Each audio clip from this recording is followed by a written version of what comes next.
ನಮಸ್ಕಾರ ಸ್ನೇಹಿತರೆ, ಮತ್ತೆ ರಾಜ್ಯದ ಮುಖ್ಯವಾದ ಮಾಹಿತಿಗಳನ್ನು ಡೀಟೇಲ್ ಆಗಿ ನೋಡೋಣ. ಮೈಕ್ರೋ ಫೈನಾನ್ಸ್ ಕಿರುಕುಳಕ್ಕೆ ಕಡಿವಾಣ ಹಾಕಲು ಸುಗ್ರೀವಾಜ್ಞೆಯಲ್ಲಿ ಕೆಲವು ಅಂಶಗಳನ್ನು ಬದಲಾಯಿಸಿದ ರಾಜ್ಯ ಸರ್ಕಾರ. ಮತ್ತೊಂದೆಡೆಯಲ್ಲಿ ಮುಖ್ಯಮಂತ್ರಿ ಸ್ಥಾನ ಬದಲಾವಣೆ ಇರಲಿ, ಈಗ ಪ್ರಧಾನಿ ಮಂತ್ರಿ ಸ್ಥಾನದಿಂದ ನರೇಂದ್ರ ಮೋದಿ ಅವರನ್ನ ಬದಲಾವಣೆ ಮಾಡುವ ಚರ್ಚೆ ನಡೆಯುತ್ತಿದೆ ಎಂದು ಮಾಧ್ಯಮಗಳ ಮುಂದೆ ಸಂತೋಷ್ ಲಾಡ್ ಅವರ ಶಾಕಿಂಗ್ ಹೇಳಿಕೆ. ಎಲ್ಲ ಸುದ್ದಿಗಳನ್ನ ನೋಡೋಣ. ಆನ್ಲೈನ್ ಗೇಮ್ನಲ್ಲಿ 20 ಲಕ್ಷ ಕಳೆದುಕೊಂಡು ನೊಂದು ನೇಣಿಗೆ ಶರಣಾದ ಯುವಕ, ಶಾಕಿಂಗ್ ಸುದ್ದಿಗಳು ಬಂದಿವೆ. ಮತ್ತೊಂದೆಡೆಯಲ್ಲಿ ಕಾಂಗ್ರೆಸ್ ಸರ್ಕಾರದ ಜನಪ್ರಿಯ ಗ್ಯಾರಂಟಿ ಗೃಹಲಕ್ಷ್ಮಿ ಯೋಜನೆ ಹಣಕ್ಕಾಗಿ ಕಾಯುತ್ತಿರುವವರಿಗೆ ಒಂದು ಮುಖ್ಯವಾದ ಮಾಹಿತಿ. ಇದೇ ನಡುವೆ ಗೃಹಲಕ್ಷ್ಮಿ ಯೋಜನೆ ಫಲಾನುಭವಿಗಳಿಗೆ ಶಿಕ್ಷಣ ಸಚಿವ ಮಧು ಬಂಗಾರಪ್ಪ ಅವರು ಒಂದು ಗುಡ್ ನ್ಯೂಸ್ ಕೊಟ್ಟಿದ್ದಾರೆ. ಏನು ಎಂಬುದನ್ನು ಕೂಡ ನೋಡೋಣ ಸ್ನೇಹಿತರೆ. ಮತ್ತೊಂದೆಡೆಯಲ್ಲಿ ಕೆಎಸ್ಆರ್ಟಿಸಿ 624 ಕೋಟಿ ರೂಪಾಯಿ ಸಾಲ ಮಾಡಲು ಮುಂದಾಗಿದೆ. ಇದೇ ನಡುವೆ ಬಿಜೆಪಿಯವರು ಮತ್ತೆ ಸಾಲ ಮಾಡಿದ್ದಕ್ಕೆ ಆಕ್ರೋಶ ವ್ಯಕ್ತಪಡಿಸಿದ್ದು, ಬಿಜೆಪಿಯವರ ಆಕ್ರೋಶಕ್ಕೆ ಸಾರಿಗೆ ಸಚಿವ ರಾಮಲಿಂಗಾರೆಡ್ಡಿ ಅವರು ತಿರುಗೇಟು ಕೊಟ್ಟಿದ್ದಾರೆ. ಎಲ್ಲ ಮಾಹಿತಿಗಳನ್ನು ಡೀಟೇಲ್ ಆಗಿ ನೋಡೋಣ. ಅದಕ್ಕಿಂತ ಮೊದಲು ನೀವು ನಮ್ಮ ಚಾನಲ್ಗೆ ಮೊದಲು ಬಾರಿ ಭೇಟಿ ಕೊಡ್ತಾ ಇದ್ರೆ ದಯವಿಟ್ಟು ಸಬ್ಸ್ಕ್ರೈಬ್ ಬಟನ್ ಮೇಲೆ ಕ್ಲಿಕ್ ಮಾಡಿ. ಪಕ್ಕದಲ್ಲಿ ಒಂದು ಗಂಟೆ ಕಾಣಿಸುತ್ತೆ ಸ್ನೇಹಿತರೆ, ಅದು ಕೂಡ ಒತ್ತಿದ್ರೆ ರಾಜ್ಯದ ಮುಖ್ಯವಾದ ಮಾಹಿತಿಗಳು ನಿಮಗೆ ಸಿಗುತ್ತಿರುತ್ತವೆ. ಈ ಒಂದು ವಿಡಿಯೋಗೆ ಲೈಕ್ ಮಾಡಿ, ವಿಡಿಯೋ ಪೂರ್ತಿಯಾಗಿ ನೋಡಿ.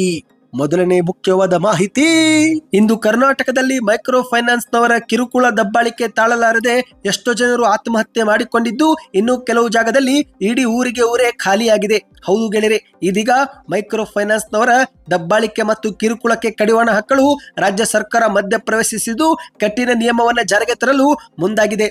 ಈಗಾಗಲೇ ಸುಗ್ರೀವಾಜ್ಞೆಯನ್ನು ಕೂಡ ತಯಾರು ಮಾಡಿದ್ದು, ಈ ಒಂದು ಸುಗ್ರೀವಾಜ್ಞೆಯ ಪ್ರತಿಯನ್ನು ರಾಜ್ಯಪಾಲರಿಗೆ ರವಾನೆ ಮಾಡಲಾಗಿದೆ. ಹೌದು ಸ್ನೇಹಿತರೆ, ಇದೀಗ ರಾಜ್ಯಪಾಲರು ಅನುಮತಿ ಕೊಡುತ್ತಿದ್ದಂತೆ ಈ ಒಂದು ಕಠಿಣ ನಿಯಮಗಳು ರಾಜ್ಯಾದ್ಯಂತ ಜಾರಿಗೆ ಆಗಲಿದೆ. ಹೌದು, ಮೈಕ್ರೋ ಫೈನಾನ್ಸ್ ಕಿರುಕುಳ ತಪ್ಪಿಸಲು ಸುಗ್ರೀವಾಜ್ಞೆ ಜಾರಿ ವಿಚಾರವಾಗಿ ಈಗ ರಾಜ್ಯ ಸರ್ಕಾರ ಕೆಲವು ಅಂಶಗಳನ್ನ ಬದಲಾವಣೆ ಮಾಡಿದೆ. ಹೌದು ಗೆಳೆಯರೆ, ಮೈಕ್ರೋ ಫೈನಾನ್ಸ್ ಎನ್ನುವ ಪದ ಬಳಸಿದ್ರೆ ಸಮಸ್ಯೆ ಆಗಬಹುದು ಎಂಬ ಲೆಕ್ಕಾಚಾರದ ಹಿನ್ನೆಲೆಯಲ್ಲಿ ರಾಜ್ಯ ಸರ್ಕಾರವು ಆ ಒಂದು ಮೈಕ್ರೋ ಫೈನಾನ್ಸ್ ಬದಲಿಗೆ ಸಣ್ಣ ಸಾಲ ಎಂಬ ಪದವನ್ನ ಸೇರಿಸಿದೆ. ಅಷ್ಟು ಮಾತ್ರವಲ್ಲದೆ, ಈ ಒಂದು ಹಿಂದೆ ಕಿರುಕುಳ ದಬ್ಬಾಳಿಕೆಯಿಂದ ಸಾಲ ವಸೂಲಿ ಮಾಡುವವರ ವಿರುದ್ಧ 3 ವರ್ಷ ಜೈಲು ಶಿಕ್ಷೆ ಎಂದು ಹೇಳಲಾಗಿತ್ತು. ಆದರೆ ಈಗ ಅದನ್ನು 10 ವರ್ಷಕ್ಕೆ ಹೆಚ್ಚಿಗೆ ಮಾಡಲಾಗಿದೆ. ಅದೇ ರೀತಿ 1 ಲಕ್ಷ ದಂಡವನ್ನು 5 ಲಕ್ಷ ರೂಪಾಯಿಗೆ ಏರಿಕೆ ಮಾಡಲಾಗಿದೆ. ಸ್ನೇಹಿತರೆ, ಕಾನೂನು ಸಚಿವರಾಗಿರುವ ಎಚ್.ಕೆ. ಪಾಟೀಲ್ ನೇತೃತ್ವದಲ್ಲಿ ಹಲವು ಬದಲಾವಣೆಗಳನ್ನ ಸುಗ್ರೀವಾಜ್ಞೆಯಲ್ಲಿ ಮಾಡಲಾಗಿದೆ. ಕೇವಲ ಅಷ್ಟು ಮಾತ್ರವಲ್ಲದೆ, ಇನ್ನು ಮುಂದೆ ಸಾಲ ವಸೂಲಿ ಮಾಡುವರು ಕಿರುಕುಳ ಮತ್ತು ದಬ್ಬಾಳಿಕೆ ನಡೆಸುವಂತಿಲ್ಲ, ಯಾರಿಗೂ ಕೂಡ ಬೆದರಿಕೆ ಹಾಕುವಂತಿಲ್ಲ. ಕಾನೂನಿನ ಪ್ರಕಾರವೇ ಸಾಲವನ್ನ ಮರುಪಾವತಿ ಮಾಡಿಕೊಳ್ಳಬೇಕು ಮತ್ತು ಸಂಜೆ 5 ಗಂಟೆ ನಂತರ ಮನೆ ಬಾಗಿಲಿಗೆ ಹೋಗುವಂತಿಲ್ಲ ಎಂದು ಸುಗ್ರೀವಾಜ್ಞೆಯಲ್ಲಿ ತಿಳಿಸಲಾಗಿದೆ. ಸ್ನೇಹಿತರೆ, ಇದೇ ನಡುವೆ ಅನಧಿಕೃತವಾಗಿ ಸಾಲ ಏನಾದರೂ ಕೊಟ್ಟಿದ್ರೆ ಅಂತಹ ಸಾಲವನ್ನ ಮನ್ನಾ ಮಾಡಬೇಕಾಗುತ್ತೆ ಎಂದು ಕೂಡ ಪ್ರಸ್ತಾವನೆ ಕೊಡಲಾಗಿದೆ. ಹೌದು ಗೆಳೆಯರೆ, ಆ ಒಬ್ಬ ವ್ಯಕ್ತಿಯ ಸಾಮರ್ಥ್ಯವನ್ನ ಅರಿಯದೆ ಹೆಚ್ಚಿಗೆ ಸಾಲ ಕೊಟ್ಟು ಕಿರುಕುಳ ಕೊಟ್ಟರೆ ಅಂತಹ ಸಾಲವನ್ನ ಮನ್ನಾ ಮಾಡುವ ಕುರಿತಂತೆ ಚಿಂತನೆ ಮಾಡಲಾಗುವುದು ಎಂದು ಹೇಳಲಾಗಿದೆ. ಸ್ನೇಹಿತರೆ, ಈ ಕುರಿತಂತೆ ಇದೀಗ ರಾಜ್ಯಪಾಲರ ಅನುಮತಿಗೆ ಸರ್ಕಾರ ಕಾಯ್ತಾ ಇದೆ. ಒಂದು ಬಾರಿ ರಾಜ್ಯಪಾಲರು ಪರಿಶೀಲಿಸಿ ಮುದ್ರೆ ಹಾಕಿದ್ರೆ ಕಾನೂನಿನ ಪ್ರಕಾರ ಅದು ರಾಜ್ಯದಲ್ಲಿ ಜಾರಿಗೆ ಆಗಲಿದೆ. ಇನ್ನು ಎರಡನೇ ಮುಖ್ಯವಾದ ಮಾಹಿತಿಗೆ ಹೋಗೋಣ ಸ್ನೇಹಿತರೆ. ಇಂದು ರಾಜ್ಯದಲ್ಲಿ ಕಾಂಗ್ರೆಸ್ ಸರ್ಕಾರ ಅಧಿಕಾರಕ್ಕೆ ಬಂದಾಗಲಿಂದಲೂ ಕೂಡ ಮುಖ್ಯಮಂತ್ರಿ ಸ್ಥಾನ ಬದಲಾವಣೆ ವಿಚಾರ ಕುರಿತಂತೆ ಭಾರಿ ಚರ್ಚೆಗಳು ನಡೆಯುತ್ತಿದ್ದು, ಆದರೆ ಇದೇ ಮೊದಲ ಬಾರಿಗೆ ಮಾಧ್ಯಮಗಳ ಮುಂದೆ ಕಾರ್ಮಿಕ ಸಚಿವ ಸಂತೋಷ್ ಲಾಡ್ ಅವರು ಬೇರೆಯದ್ದೇ ಹೇಳಿಕೆ ಕೊಟ್ಟಿದ್ದಾರೆ.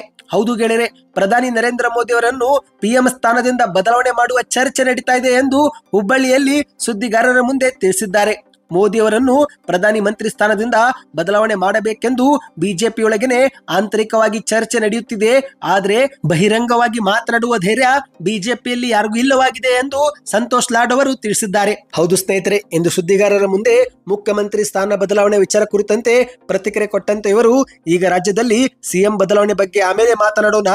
ಈಗ ಮೊದಲು ದೆಹಲಿಯೊಳಗೆ ಪ್ರಧಾನಿಯನ್ನೇ ಬದಲಾವಣೆ ಮಾಡಬೇಕು ಎಂದು ಬಿಜೆಪಿಯೊಳಗಿನ ದೊಡ್ಡ ಚರ್ಚೆ ನಡೀತಾ ಇದೆ. ಮೋದಿ ಅವರಿಂದ ದೇಶದ ಆರ್ಥಿಕತೆ ಕುಸಿತವಾಗಿದೆ, ವಿಶ್ವಗುರು ಕಡೆಯಿಂದ ಯಾವುದೇ ಸಾಧನೆ ಆಗುವುದಿಲ್ಲ ಎಂದು ನಿತಿನ್ ಗಡ್ಕರಿ ಅವರನ್ನೇ ಪಿಎಂ ಮಾಡಬೇಕೆಂದು ಹಲವರು ಅಭಿಪ್ರಾಯ ಪಟ್ಟಿದ್ದಾರೆ. ನಾನು ಇತ್ತೀಚೆಗೆ ದೆಹಲಿಗೆ ಹೋದಾಗ ಬಿಜೆಪಿಯ ಹಲವು ಸ್ನೇಹಿತರು ನನ್ನ ಬಳಿ ಬಂದು ಈ ಒಂದು ವಿಚಾರವನ್ನ ಪ್ರಸ್ತಾಪಿಸಿದರು ಎಂದು ಮಾಧ್ಯಮಗಳ ಮುಂದೆ ತಿಳಿಸಿದ್ದಾರೆ. ಈ ಒಂದು ಹಿಂದೆ ಕಾಂಗ್ರೆಸ್ ಅವಧಿಯಲ್ಲಿ ಎಷ್ಟು ಸಾಲ ಇತ್ತು, ಬಿಜೆಪಿ 10 ವರ್ಷದಲ್ಲಿ ಎಷ್ಟು ಸಾಲ ಮಾಡಿದೆ ಎನ್ನುವುದು ಪ್ರತಿಯೊಬ್ಬರಿಗೂ ಕೂಡ ಗೊತ್ತಿದೆ. ಹಾಗಾಗಿ ಈಗ ಹಲವರು ನರೇಂದ್ರ ಮೋದಿ ಅವರನ್ನು ಪಿಎಂ ಸ್ಥಾನದಿಂದ ಬದಲಾವಣೆ ಮಾಡುವ ಕುರಿತಂತೆ ಚರ್ಚೆ ಮಾಡ್ತಿದ್ದಾರೆ ಎಂದು ಮಾಧ್ಯಮಗಳ ಮುಂದೆ ತಿಳಿಸಿದ್ದಾರೆ. ಇನ್ನಿದೀಗ ಮತ್ತೊಂದು ಮುಖ್ಯವಾದ ಮಾಹಿತಿಗೆ ಹೋಗೋಣ ಸ್ನೇಹಿತರೆ. ಆನ್ಲೈನ್ ಗೇಮ್ ನಲ್ಲಿ 20 ಲಕ್ಷ ಕಳೆದುಕೊಂಡು ಧಾರವಾಡದ ಯುವಕನೊಬ್ಬ ನೇಣಿಗೆ ಶರಣಾಗಿದ್ದಾನೆ. ಹೌದು ಸ್ನೇಹಿತರೆ, ಧಾರವಾಡ ತಾಲೂಕಿನ ಗರಗ ಗ್ರಾಮದಲ್ಲಿ ಈ ಒಂದು ಘಟನೆ ನಡೆದಿದೆ. ನಾಗರಾಜ ಶಿವಪ್ಪ ಉಳ್ಳವನವರೆನ್ನುವರು ನೇಣು ಹಾಕಿಕೊಂಡು ಆತ್ಮಹತ್ಯೆ ಮಾಡಿಕೊಂಡಿದ್ದಾನೆ ಸ್ನೇಹಿತರೆ. ಸ್ಟಾಫ್ ನರ್ಸ್ ಆಗಿ ಧಾರವಾಡದ ಐಐಟಿಯಲ್ಲಿ ಕೆಲಸ ಮಾಡುತ್ತಿದ್ದನಂತೆ. ಆದರೆ ಇತ್ತೀಚೆಗೆ ಆನ್ಲೈನ್ ಗೇಮ್ಗೆ ಮರಳಾಗಿದ್ದು ಸರಿಸುಮಾರು 20 ಲಕ್ಷ ರೂಪಾಯಿ ಹಣವನ್ನ ಆನ್ಲೈನ್ ಗೇಮ್ ನಲ್ಲಿ ಕಳೆದುಕೊಂಡಿದ್ದಾನೆ ಎಂದು ಹೇಳಲಾಗುತ್ತಿದೆ. ತೀವ್ರ ನಷ್ಟಕ್ಕೊಳಗಾದಂತ ನಾಗರಾಜ್ ಅವರು ತಮ್ಮ ಮನೆಯಲ್ಲಿನೇ ನೇಣು ಬಿಗಿದುಕೊಂಡು ಆತ್ಮಹತ್ಯೆ ಮಾಡಿಕೊಂಡಿದ್ದಾರೆ. ಸದ್ಯ ಇದೀಗ ಸ್ಥಳಕ್ಕೆ ಗರಗ ಠಾಣೆಯ ಪೊಲೀಸರು ಭೇಟಿ ನೀಡಿ ದೂರು ದಾಖಲಿಸಿಕೊಂಡು ಪರಿಶೀಲನೆ ಮಾಡ್ತಿದ್ದಾರೆ. ಅಂದಹಾಗೆ ಸ್ನೇಹಿತರೆ, ದಯವಿಟ್ಟು ಯಾರು ಕೂಡ ಆನ್ಲೈನ್ ಗೇಮ್ ಮಾತ್ರ ಆಡಬೇಡಿ. ಏಕೆಂದ್ರೆ ಇಂದಿನ ದಿನಗಳಲ್ಲಿ ಇದು ಕಲಿಯುಗ ಅನ್ನುವುದು ಡಿಜಿಟಲ್ ಯುಗ ಆಗಿ ಹೋಗಿದೆ. ಪ್ರತಿ ಕ್ಷಣವೂ ಮೊಬೈಲ್ ಮಾತ್ರ ಬಿಟ್ಟಿರೋದಕ್ಕೆ ಆಗೋದಿಲ್ಲ. ಯುವ ಪೀಳಿಗೆ ಅಂತೂ ಮೊಬೈಲ್ ನ ಹುಳುವಾಗಿ ಬಿಟ್ಟಿದ್ದಾರೆ. ಅಷ್ಟೊಂದು ಮೊಬೈಲ್ಗೆ ಅಡಿಕ್ಟ್ ಆಗಿದ್ದು ಎಷ್ಟೋ ಜನರು ಈ ಒಂದು ಆನ್ಲೈನ್ ಗೇಮ್ ಆಡಿ ಸಾವನ್ನಪ್ಪುತ್ತಿದ್ದಾರೆ. ಹೌದು, ಡಿಜಿಟಲ್ ಯುಗ ಎಷ್ಟು ಒಳ್ಳೆಯದೋ ಅಷ್ಟೇ ಮಾರಕವೂ ಕೂಡ ಆಗಿದೆ ಸ್ನೇಹಿತರೆ. ಮೊದಲು ಸ್ವಲ್ಪ ಹಣವನ್ನ ಗಳಿಸ್ತೀರಾ, ಆದ್ರೆ ಹಂತ ಹಂತವಾಗಿ ಇದ್ದ ಹಣವನ್ನು ಕೂಡ ಕಳೆದುಕೊಳ್ಳುತ್ತೀರಾ. ಹಾಗಾಗಿ ಯಾರು ಕೂಡ ಆನ್ಲೈನ್ ಗೇಮ್ ಮಾತ್ರ ಆಡಬೇಡಿ. ಇದೊಂದು ನಮ್ಮ ಚಾನೆಲ್ ಕಡೆಯಿಂದ ಎಲ್ಲರಿಗೂ ಮನವಿಯಾಗಿದೆ. ಇನ್ನೀಗ ಮತ್ತೊಂದು ಮುಖ್ಯವಾದ ಮಾಹಿತಿಗೆ ಹೋಗೋಣ ಸ್ನೇಹಿತರೆ. ನಿಮಗೆಲ್ಲರಿಗೂ ಗೊತ್ತಿರುವ ಹಾಗೆ ಇತ್ತೀಚೆಗೆ ರಾಜ್ಯದ ಕಾಂಗ್ರೆಸ್ ಸರ್ಕಾರ 15% ಬಸ್ ಟಿಕೆಟ್ ಅನ್ನ ಹೆಚ್ಚಳ ಮಾಡಿದೆ. ಇಷ್ಟಾದರೂ ಕೂಡ ಈಗಲೂ ಕೂಡ ಕೆಎಸ್ಆರ್ಟಿಸಿಗೆ 624 ಕೋಟಿ ರೂಪಾಯಿ ಸಾಲ ಬೇಕಂತೆ. ಹೌದು ಗೆಳೆಯರೆ, ಈಗ ರಾಜ್ಯದ ಕಾಂಗ್ರೆಸ್ ಸರ್ಕಾರ ಮತ್ತೆ ಸಾಲಕ್ಕೆ ಮುಂದಾಗಿದೆ. 15% ಬಸ್ ಪ್ರಯಾಣದ ದರ ಹೆಚ್ಚಳ ಮಾಡಿದ್ರೂ ಕೂಡ ಸಾಲ ತೆಗೆದುಕೊಳ್ಳಲು ಕೆಎಸ್ಆರ್ಟಿಸಿ ಸಂಸ್ಥೆಯು ಮುಂದಾಗಿದೆ. ಹೌದು ಸ್ನೇಹಿತರೆ, ಮಾಹಿತಿಯ ಪ್ರಕಾರ ಪಿಎಫ್ ಹಾಗೂ ಇಂಧನ ಖರೀದಿ ಮಾಡಿದ ಬಾಕಿ ಹಣವನ್ನ ಪಾವತಿ ಮಾಡಲು ಕೆಎಸ್ಆರ್ಟಿಸಿಗೆ 624 ಕೋಟಿ ರೂಪಾಯಿ ಅವಶ್ಯಕತೆ ಇದೆ. ಹಾಗಾಗಿ ಈಗ ಕೆಎಸ್ಆರ್ಟಿಸಿ ಸಂಸ್ಥೆಯು 624 ಕೋಟಿ ರೂಪಾಯಿಯ ಬ್ಯಾಂಕ್ ಸಾಲ ತೆಗೆದುಕೊಳ್ಳಲು ಮುಂದಾಗಿದೆ.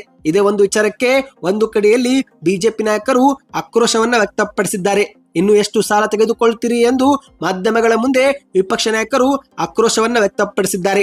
ಇನ್ನು ಇದೊಂದು ಕಡೆ ಆದ್ರೆ ವಿಪಕ್ಷಗಳ ಆಕ್ರೋಶಕ್ಕೆ ಸಾರಿಗೆ ಸಚಿವರಾಗಿರುವ ರಾಮಲಿಂಗಾರೆಡ್ಡಿ ಅವರು ತಿರುಗೇಟು ಕೊಟ್ಟಿದ್ದಾರೆ.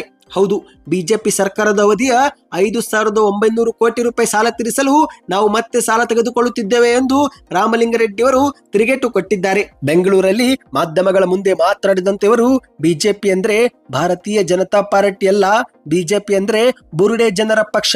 ಅವರಿಗೆ ಬುರುಡೆಯಲ್ಲಿ ಮೆದುಳು ಇದೆಯೋ ಇಲ್ಲವೋ ಗೊತ್ತಿಲ್ಲ. ಬುರುಡೆ ಜನರೆಲ್ಲ ಕೂಡಿಕೊಂಡು ಸುಳ್ಳನ್ನೇ ಸತ್ಯ ಮಾಡಲು ಹೊರಟಿದ್ದಾರೆ. ಇಂದು ಸಾರಿಗೆ ಸಂಸ್ಥೆಗಳು ಲೋನ್ ತೆಗೆದುಕೊಳ್ಳಬೇಕು. ಯಾಕೆಂದ್ರೆ ಈ ಒಂದು ಹಿಂದೆ ಬಿಜೆಪಿ ಪಕ್ಷದ ದುರಾಡಳಿತ ಅವಧಿಯಲ್ಲಿ 5,900 ಕೋಟಿ ಸಾಲ ತೀರಿಸಬೇಕಾದಂತ ಅನಿವಾರ್ಯತೆ ನಮ್ಮ ಮೇಲಿದೆ. ಅದಕ್ಕೇನೆ ಸಾಲ ತೆಗೆದುಕೊಳ್ಳಬೇಕಾಗಿದೆ ಎಂದು ರಾಮಲಿಂಗಾರೆಡ್ಡಿ ಅವರು ತಿರುಗೇಟು ಕೊಟ್ಟಿದ್ದಾರೆ. ಇಂದು ರಾಜ್ಯದಲ್ಲಿ ಕಾಂಗ್ರೆಸ್ ಸರ್ಕಾರ ಅಧಿಕಾರಕ್ಕೆ ಬಂದ ನಂತರ ಸಾರಿಗೆ ಸಂಸ್ಥೆಗಳ ಆದಾಯ ವೃದ್ಧಿಯಾಗಿದೆ ಎಂದು ನಾವು ಪದೇ ಪದೇ ಹೇಳುತ್ತಿದ್ದೇವೆ ಹೊರತು ಲಾಭವಾಗಿದೆ ಎಂದು ನಾವು ಎಲ್ಲೂ ಕೂಡ ಹೇಳಿಲ್ಲ. ಆದಾಯ ಮತ್ತು ಲಾಭಕ್ಕೆ ವ್ಯತ್ಯಾಸ ಗೊತ್ತಿಲ್ಲದ ಸಾಮಾನ್ಯ ಗಣಿತವೂ ಕೂಡ ಬಾರದ ಅಜ್ಞಾನಿ ಬಿಜೆಪಿಯವರು ಇವರು ಎಂದು ಮಾಧ್ಯಮಗಳ ಮುಂದೆ ಕಿಡಿಕಾರಿದ್ದಾರೆ.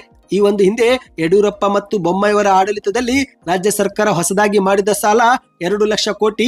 ಅದರ ಬಗ್ಗೆ ನೀವು ಸ್ವಲ್ಪ ಗಮನ ಹರಿಸಿ ಎಂದು ಮಾಧ್ಯಮಗಳ ಮುಂದೆ ತಿರುಗೇಟು ಕೊಟ್ಟಿದ್ದಾರೆ ಸ್ನೇಹಿತರೆ. ದೇಶದ ಜನರಿಗೆ ಸುಳ್ಳು ಅಂಕಿಅಂಶಗಳನ್ನ ನೀಡಿ ದಾರಿ ತಪ್ಪಿಸುತ್ತಾ ಜನರ ಆರ್ಥಿಕ ಸಂಕಷ್ಟಗಳಿಗೆ ಸ್ಪಂದಿಸುವ ನಿಟ್ಟಿನಲ್ಲಿ ಯಾವುದೇ ಪ್ರಶ್ನೆಗೆ ಉತ್ತರ ಕೊಡದಿರುವುದು ದುರಂತವೇ ಸರಿ ಎಂದು ಬಿಜೆಪಿ ನಾಯಕರಿಗೆ ತಿರುಗೇಟು ಕೊಟ್ಟಿದ್ದಾರೆ. ಇನ್ನೀಗ ಕೊನೆಯ ಮುಖ್ಯವಾದ ಮಾಹಿತಿಗೆ ಹೋಗೋಣ ಸ್ನೇಹಿತರೆ. ನೀವು ಕೂಡ ಗೃಹಲಕ್ಷ್ಮಿ ಯೋಜನೆಯ ಫಲಾನುಭವಿಗಳಾಗಿ ನಿಮ್ಮ ಖಾತೆಗೆ ಕಳೆದ 3 ತಿಂಗಳಿನಿಂದ ಹಣ ಜಮಾ ಆಗಿಲ್ಲವೆಂದ್ರೆ ಕಮೆಂಟ್ ಅಲ್ಲಿ ಪ್ರತಿಯೊಬ್ಬರು ಎಸ್ ಅಂತ ಕಮೆಂಟ್ ಮಾಡಿ.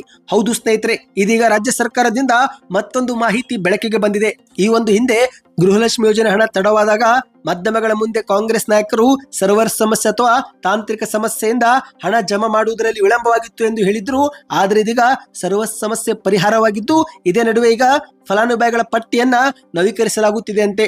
ಹೌದು ಗೆಳೆಯರೆ, ಈ ಬಾರಿ ಅರ್ಹರ ಖಾತೆಗಳಿಗೆ ಮಾತ್ರ ಹಣ ಜಮಾ ಮಾಡುವ ನಿಟ್ಟಿನಲ್ಲಿ ಕಾಂಗ್ರೆಸ್ ಸರ್ಕಾರವು ಗೃಹಲಕ್ಷ್ಮಿ ಯೋಜನೆಯ ಫಲಾನುಭವಿಗಳ ಪಟ್ಟಿಯನ್ನ ನವೀಕರಿಸುತ್ತಿದೆ. ಈ ಮೂಲಕ ಈ ಒಂದು ಹಂತ ಮುಗಿದ ಕೂಡಲೇ ಬಾಕಿ ಕಂತು ಕೂಡ ಜಮಾ ಆಗುತ್ತೆ ಎಂದು ಮಾಧ್ಯಮಗಳ ಮುಂದೆ ಕಾಂಗ್ರೆಸ್ ಸಚಿವರು ಹೇಳಿಕೆ ಕೊಟ್ಟಿದ್ದಾರೆ. ಅಂದಹಾಗೆ ಸ್ನೇಹಿತರೆ, ಈಗ ಶಿಕ್ಷಣ ಸಚಿವರಾಗಿರುವ ಮಧು ಬಂಗಾರಪ್ಪ ಅವರು ಕೂಡ ಒಂದು ಗುಡ್ ನ್ಯೂಸ್ ಕೊಟ್ಟಿದ್ದಾರೆ. ಹೌದು, ನೀವು ಕೂಡ ಏನಾದರೂ ಸಾಲ ಮಾಡಿದ್ರೆ ಇದು ನಿಮಗೆ ಬಹಳ ಮುಖ್ಯವಾಗಲಿದೆ. ಹೌದು, ಮಾಹಿತಿಯ ಪ್ರಕಾರ ಗೃಹಲಕ್ಷ್ಮಿ ಯೋಜನೆ ಹಣವನ್ನು ಬ್ಯಾಂಕುಗಳು ಸಾಲದ ಖಾತೆಗೆ ಜಮಾ ಮಾಡಿಕೊಳ್ಳುವಂತಿಲ್ಲ ಎಂದು ಮಧು ಬಂಗಾರಪ್ಪ ಅವರು ಇಂದು ಶಿವಮೊಗ್ಗದಲ್ಲಿ ಖಡಕ್ ಸೂಚನೆ ಕೊಟ್ಟಿದ್ದಾರೆ. ಗೃಹಲಕ್ಷ್ಮಿ ಯೋಜನೆ ಅಡಿಯಲ್ಲಿ ಫಲಾನುಭವಿಗಳಿಗೆ ನೇರವಾಗಿ ಹಣ ಜಮಾವಾಗುತ್ತಿದ್ದು, ಹಾಗಾಗಿ ಈ ಒಂದು ಹಣವನ್ನು ಬ್ಯಾಂಕುಗಳ ವ್ಯವಸ್ಥಾಪಕರು ಯಾವುದೇ ಕಾರಣಕ್ಕೂ ಸಾಲದ ಕಂತುಗೆ ಜಮಾ ಮಾಡಿಕೊಳ್ಳಬಾರದು ಎಂದು ಖಡಕ್ ಸೂಚನೆ ಕೊಟ್ಟಿದ್ದಾರೆ ಸ್ನೇಹಿತರೆ. ಹಾಗಾಗಿ ಇನ್ನು ಮುಂದೆ ಗೃಹಲಕ್ಷ್ಮಿ ಯೋಜನೆ ಹಣ ಜಮಾವಾದ ಕೂಡಲೇ ಅದನ್ನು ನೀವು ಪಡೆದುಕೊಂಡು ಉಪಯೋಗ ಮಾಡಿಕೊಳ್ಳಬಹುದು. ಇವತ್ತಿಗೆ ಎಷ್ಟೇ ಸ್ನೇಹಿತರೆ, ನಿಮ್ಮದು ಕೂಡ ಏನಾದರೂ ಗೃಹಲಕ್ಷ್ಮಿ ಯೋಜನೆ ಹಣವನ್ನ ಸಾಲದ ಕಂತುಗಳಲ್ಲಿ ಕಡಿತ ಮಾಡಿಕೊಂಡಿದ್ರೆ ನಿಮ್ಮ ಅನಿಸಿಕೆಗಳನ್ನ ಕಮೆಂಟ್ ಮಾಡಿ, ನಿಮ್ಮ ಊರಿನ ಹೆಸರನ್ನ ತಿಳಿಸಿ ಮತ್ತು ವಿಡಿಯೋಗೆ ಲೈಕ್ ಮಾಡಿ ಸ್ನೇಹಿತರೆ. ಹೆಚ್ಚಿನ ಮಾಹಿತಿ ಪಡೆಯಲು ಚಾನೆಲ್ಗೆ ಸಬ್ಸ್ಕ್ರೈಬ್ ಮಾಡ್ತಾ ವಿಡಿಯೋ ಹೇಗೆ ಅನಿಸ್ತು ಕಮೆಂಟ್ ಮಾಡಿ.